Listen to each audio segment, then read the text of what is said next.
Well, greetings, good afternoon. Tony Virtue speaking, and welcome to our monthly newsletter. As you can see, we've splashed out and got into a studio, so I'll be asking for some feedback later as to whether that's a good idea or not.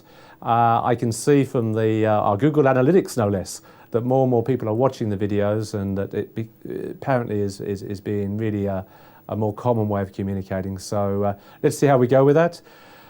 Turning to the newsletter, the Australian share market, look, not a greatest month. Markets were well off.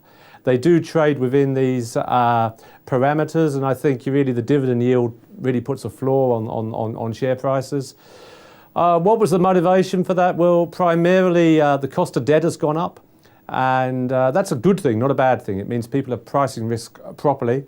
That also means that the relative value of shares go down. So our banks got hit, and I think the important thing to realise, though, is the actual dividends and franking credits haven't changed.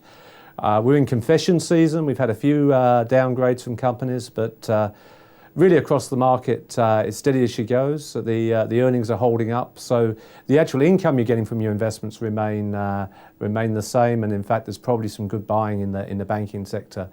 As I speak today, the banks are well up today, so try not to read the daily hubris, but rather look at the longer term sort of way that the world's playing out. The global market is certainly the place to be. I wanted to talk a little bit about China today. We talk a lot about Chinese in the property market, but their local equity markets are doing well. The Shanghai market now valued at $10 trillion US. To give you context, the Japanese market's at $5 trillion. The US market at $25 trillion, and we're at $2 trillion. I first went to Shanghai around 15 years ago, went to the exchange, a huge exchange, but just nothing going on. That's changing, and they're talking about bringing this index into the MSCI, the Morgan Stanley Capital Index. There's a bit of moving parts on this. Long and the short of it is that market has doubled in the last 12 months. That means that there's another $5 trillion of paper profits somewhere, some of which is coming down into the Australian property market. So look, it is a fact of life, and we'll be investing more and more up there, particularly as we get confidence in the strength of their reporting. No newsletter would be complete without a comment on Greece, so I will keep it brief. The past is a predicator of the future. There is a history of the Greeks jawboning and ducking and weaving. I'm sure you're all sick of it. I'm sure the Germans are sick of it. I'm sure the EEC more generally is sick of it, but that's life. Expect them to do a deal a minute to midnight. The real issue is not so much Greece. It's a very small economy. It's the contagion effect on the wider global markets, and there's a lot of people speculating in this area. So just expect them to do something right on the edge, and so don't be surprised either way.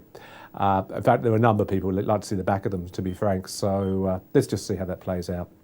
Tax planning for year end, there's a note there for you. Federal government is allowing this $20,000 tax deduction for buying assets. I'm seeing billiard tables bought, I'm seeing dartboards bought, so let's try and do something useful, something that actually builds our businesses, something that creates future growth over the longer term. That was the intention.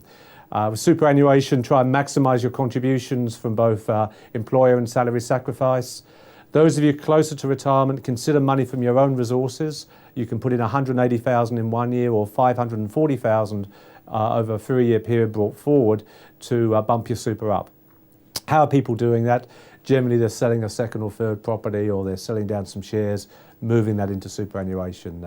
Just check with us first, mind out for the capital gains tax for moving these things around. But generally, that's a smart thing to do as you get closer to retirement there. We've spoken very briefly about the overseas property markets. Well, let's just talk briefly about Australia. As you can see, the property market, particularly in Sydney, is probably overheated now. There is a catch-up from the past, and I think the way to look at this is property prices over 15 years, not just over a shorter period of time. But look, it's getting hot there, and we even have our own buyers advocate service to try and assist. Finally, overseas travel for me in July. For those of you overseas, I will be getting out there. I'll be in Asia, over to London, and then America. Not just a junket, great opportunity to see what's going on around the world, and also obviously to touch base with our international clients. So always look forward to that. And yes, there is cricket at Lords going on in Australia's going over there.